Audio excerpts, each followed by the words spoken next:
is the second part of a computer RPG saga about Geralt of Rivia, our legendary monster slayer.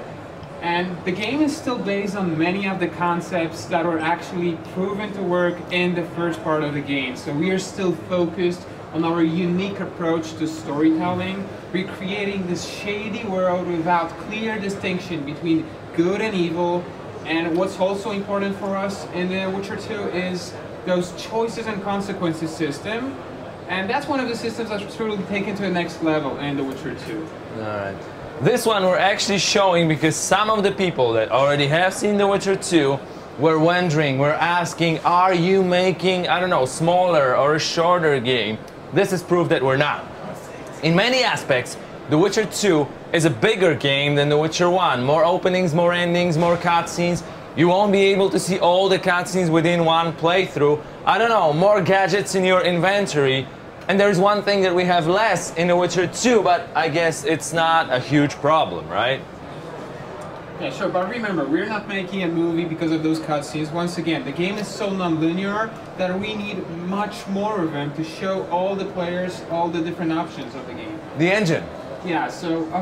Oh, that's a screenshot from the engine. Yeah, all right, we're not boring you with this, but this is a screenshot from the storyline of The Witcher 2. This is actually the way designers do it in our new suit engine. And this is the non-linear storyline of The Witcher 2. I hope you can see how many branches you have. And I hope you also can see that it's not like a designer of the game has to know 5 programming languages. It is really user-friendly. Again, it's just a technical thing. We designers know how it works. But it gives you a basic idea of how complex the game is, how many different things are connected to each other, how many choices, consequences, all of those lines. But it's not the only editor in the game. What else? Sure, so most of the changes we actually have in the game are possible because of our new engine, Suit Engine. It's the one that we created at our own studio. It's based on our needs and expectations that we already had after Witcher 1. And this time it really allows us to create a game we always wanted to create, a game we always dream about. So we actually polished the game, we created many new systems, introduced them because it was possible. Yeah? Let's put it straight. There are not too many RPG engines on the market, and we know that our one is the best one so far, definitely. We have tools for each one of the members of our team.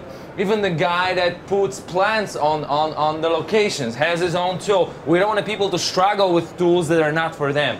We want them to have their own. And our engine has dozens of tools, which is really RPG ready because it is an RPG engine. Yeah, we want to focus on making the game. We don't want to play with the tools too much. We just want to make a good RPG, so...